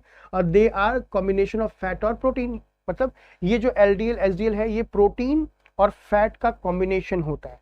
समझ में आ रहा है। The lipid need to be attached to the protein to से कैन मूव थ्रू। भाई ऑब्वियसली सी बात, लिपिड जो होता है, वसा जो होता है, उसे प्रोटीन चाहिए ताकि वो क्या कर सके, इजिली बॉडी के अंदर में मूव कर सके। तो अब ये जो मैंने आपको बताया LDL, HDL और VDL, ये अलग अलग प्रकार के होते हैं। क्या होता है, देखो क्या होता है, इसका हम नाम भी बात करेंगे। खास करके अगर मैं बोलूं कि कुछ, जैसे अभी कुछ ये तो खाने से प्रॉब्लम होता है ना, तो खाने से प्रॉब्लम तो होता है, लेकिन कुछ जेनेटिक भी होता है, आए समझ में। Genetic cause people to have the high cholesterol, किसी में जेनेटिक बीमारी होती है कि कोलेस्ट्रॉल बहुत ज्यादा बनना स्टार्ट हो जाता है। एग्जाम्पल की बात करें तो एक प्रकार का क्या है, फेमिनियल जो है हाइपर कोलेस्ट्रोमिनिया जो है एक प्रकार की एक हेरिडेटरी डिजीज है जो कोलेस्ट्रॉल से रिलेटेड होती है, इसमें हाई कोलेस्ट्रॉल होता है। कौन सा है? फेमिलियल हाइपर कोलेस्ट्रोमिनिया, इसको याद रख लेना। ये क्या है? एक जेनेटिक बीमारी है, जेनेटिक कोलेस्ट्रॉल भी होता है, इसका नाम मैंने आपको बता दिया। अब ये जो एलडीएल है, एसडीएल है, इसका नाम क्या है वो बता देता हूं, और उसका काम क्या है वो बता देता हूं।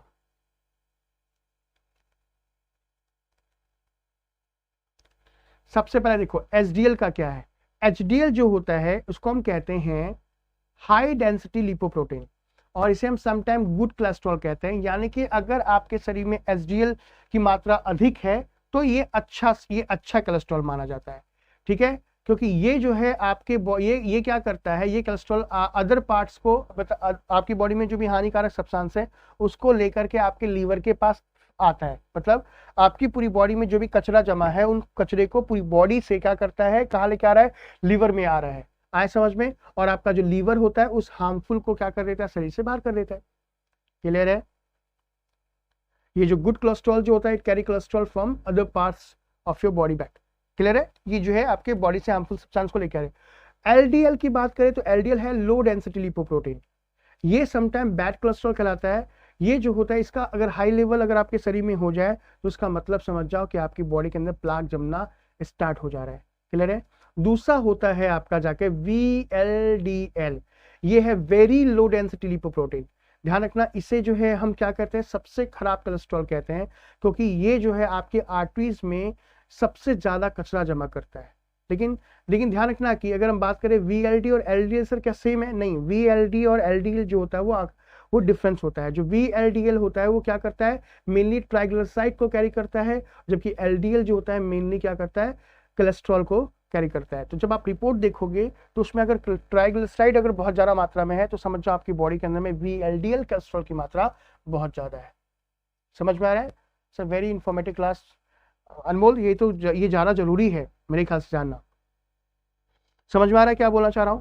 अब आते हैं क्या, डायलेटेड कार्डियोमायोपैथी।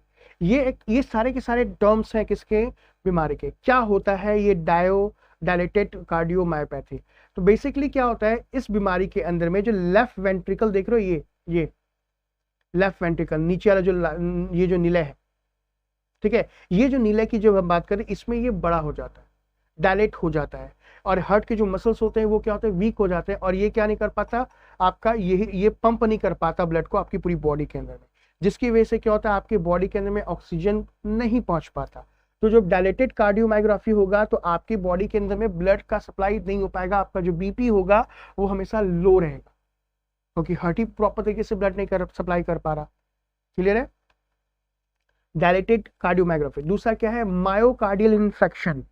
ये बेसिकली इससे संबंधित है, किससे, आप इसको बोल सकते हो हार्ट अटैक। हार्ट अटैक को जो डॉक्टर जो होता है वो क्या बोलते हैं, मतलब मायोकार्डियल इन्फेक्शन बोलते हैं, ठीक है।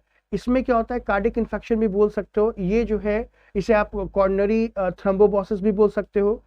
इसमें जो आपका ये जो कोरोनरी आर्टरीज देख रहे हो ये जो है डैमेज हो जाता है। समझ में आया? जब हार्ट अटैक होता है ना तो आपके डॉक्टर पे जाओगे, बोले हार्ट अटैक आ गया, इट्स मीन्स कि आपके बॉडी आपके इस कार्ड जो कोरोनरी आर्टरीज है वो फट जाती है कभी कभी, और इसमें क्या होता है, थक्का जम जाता है, ठीक है, और प्रॉब्लम बहुत ज्यादा हो जाती है। आप बोल सकते हो कि सर इसमें कभी कभी क्लॉट जम जाता है। तो हार्ट अटैक, तो एक हार्ट अटैक का मतलब क्या हुआ, हार्ट अटैक आ गया तो हार्ट अटैक का मतलब आपका हार्ट की जो कोरोनरी आर्टरीज है वो तो या तो फट गई है, तो ऑक्सीजन की सप्लाई प्रॉपर तरीके से नहीं कर पाई, उसके बाद का कंडीशन जो होता है वो मायोकार्डियल इन्फेक्शन होता है। क्लियर है? क्लियर है? और इसमें इंसान की जान भी चल जाती है, बच्चे ध्यान रखना। हार्ट फेल्योर क्या होता है भाई, अगर हम बात करें हार्ट फेल्योर को, तो हार्ट फेल्योर का मतलब होता है कि जब हार्ट जो होगा वो प्रॉपर तरीके से ब्लड को पंप नहीं कर पाता तो उसे हम क्या बोलते हैं, उसे हम आपका जगह हार्ट फेल्यूर कहते हैं। लेफ्ट और राइट साइड ऑफ हार्ट में बी इफेक्टेड, यानी कि इसमें जो होगा लेफ्ट और राइट साइड दोनों में से कोई भी इफेक्ट हो सकता है। रेरी बोथ साइड, मतलब बहुत रेयर कंडीशन में जो होता है वो दोनों साइड जो है इफेक्ट हो जाती है। ठीक है, वो आप इसमें बोल सकते हैं कोरोनरी आर्टरी डिजीज और हाई ब्लड प्रेशर भी इसमें हो सकता है। क्लियर है, ये हार्ट फेल्यूर इसे कहते हैं।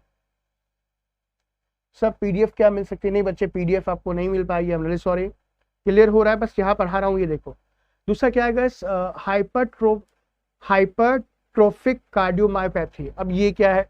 अब देखो, आपको डायलेटेड कार्डियोमायोपैथी में क्या हो रहा था, ये जो आपका जो आपका ये जो देख रहे थे, आपका लेफ्ट जो वेंट्रिकल है वो क्या हो जा रहा था, वो फैल जा रहा था। बट यहाँ पे क्या होता है, इसके किनारे किनारे ये जो देख रहे हो यहाँ पे, देखो यहाँ पे ये थिक हो गया काफी, देख रहे हो।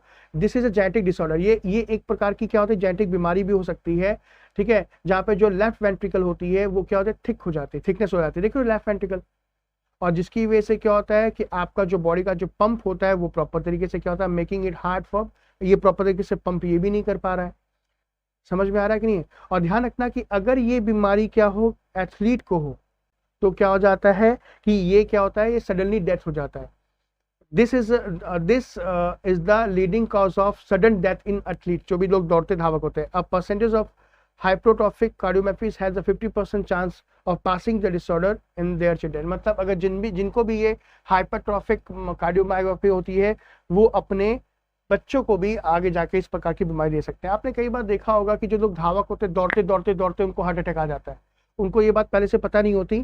ठीक है, तो अक्सर उनमें यही होता है, सडनली डेथ हो जाती है दौड़ने में। नहीं पूछा बच्चे, सॉरी, आपको यही पढ़ना पड़ेगा।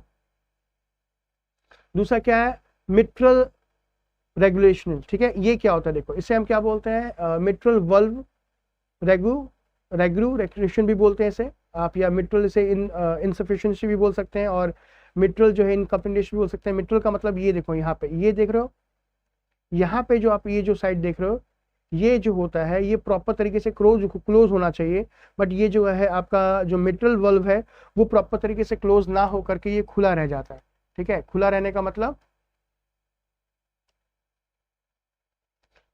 मतलब जैसे पूरा क्लोज होना चाहिए ना, क्लोज ना होकर के खुला रहता है, जिसकी वजह से ब्लड फ्लो जो होता है वापस हट में आ जाता है। ठीक है, तो ये इसका ऑपरेशन किया जा सकता है। बस थोड़ा बहुत सुन लो, ज्यादा करने की जरूरत नहीं है बच्चे। सर आज तक यही नहीं पता चला कि पीडीएफ मिलता कैसे? बच्चे आई एम सॉरी, नहीं मिल पाएगा पीडीएफ आपको। देखो यहाँ पे दिखाई दे रहा है आपको ये क्वेश्चन, ये देखो है ना, ये क्लोज हो गया पूरा इसमें, देख लो ये बीमारी मिट्रल जो है रेगुलेशन की बात कर रहा हूँ मैं। ये देखो राइट जो ये जो लेफ्ट ऑडिट्रम की बात करें, उसमें जो मिट्रल वल्व है वो ये नॉर्मल में क्लोज है, लेकिन अगर मान लो अगर प्रॉब्लम नहीं होगा तो क्या होगा, देखो ये ओपन हो गया, देख रहे हो यहाँ पे। फिर इसकी सर्जरी होती है, डॉक्टर इसकी सर्जरी करके इसको वापस से सही कर देते हैं। क्लियर है? तो ये सब क्वेश्चन आते भी नहीं है। ठीक है, तो आज की क्लास को बच्चे हम यहीं पे रखते हैं। अगर आपको समझ में आया तो अच्छी बात है, और कोई भी चीज नहीं समझ में आई हो तो मुझे बताएं, मैं आपको कोशिश करूंगा दोबारा बताने की।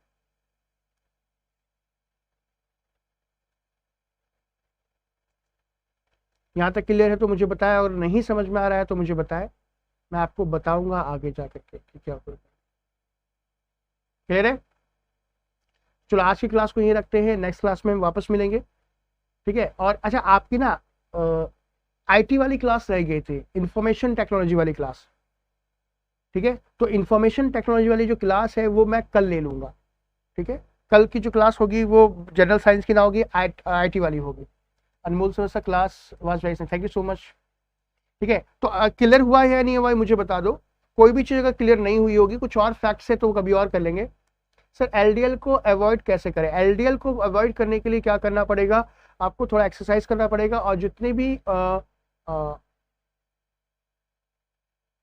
जंक फूड है और जितने भी फ्राइड फ्रूट्स हैं उन्हें आपको अवॉइड करना पड़ेगा। ठीक है, आपको पता है नहीं आज केबीसी नहीं होगा, आज टाइम बहुत हो गया ना। ठीक है, क्लियर है? तो चला जाए, आज की क्लास हम यही रखते हैं। थोड़ी बहुत प्रॉब्लम हुई थी आज क्लास में, लेकिन सॉल्व हो गई। तो कल हम हो सकता है कि क्या करेंगे, जो आईटी इंफॉर्मेशन टेक्नोलॉजी वाली क्लास है, जैसे 3D प्रिंटिंग क्या होती है, आपका जाके पीएम वानी क्या है, लडार क्या है, एनएफसी क्या है, आरएबडी क्या है, सुपर कंप्यूटर हमारे पास कौन कौन सा है। याद होगा क्लास थोड़ी सी डिस्टर्ब हो गई थी, तो कल वो क्लास कर देंगे। क्लियर है? तो चला जाए, आज के लिए इतना रखते हैं, कल दोबारा मिलेंगे। Thank you so much guys, bye bye, take care. Sir इवका कैसे मैं समझा नहीं, क्या लिखे हो आयुष? IKVA मतलब? बच्चे पीडीएफ नहीं मिलता, अगर आप जब ऑफलाइन क्लास स्टार्ट होगी तो आप क्लास में आके नोट डाउन करना, ठीक है? पीडीएफ का मतलब नहीं है। तो ऑनलाइन क्लास इसलिए हो रही है ना, ताकि आपको प्रॉब्लम हो गई कोरोना की वजह से। जैसे कोरोना खत्म हो जाएगा हम ऑफलाइन क्लास में मिलेंगे। यहाँ पे केवल क्लास आपकी खत्म, मतलब बाधित ना हो, क्लास रहे, इसलिए ऑनलाइन क्लास चलाई गई है। सर मैथ्स वाले सर जी को बोलो कि प्लेलिस्ट के लिए, अच्छा ठीक है चलो मैं बोल दूंगा, उनको भी बोल दूंगा। ऑयली फूड कम करना पड़ेगा, ऑयली फूड तो खाना ही नहीं चाहिए वैसे भी। ऑयली फूड अगर आप ज़्यादा खाते हो तो प्रॉब्लम आएगी।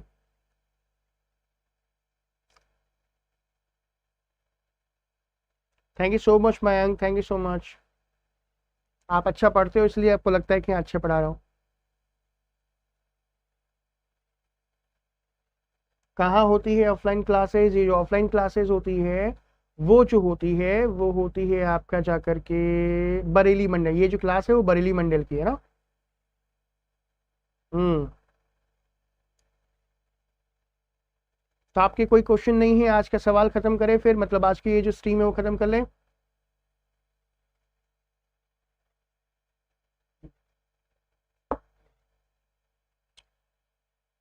चलो जाए, ओके बच्चे, बाय बाय, टेक केयर, ख्याल रखें अपना, गुड नाइट, सबा खैर।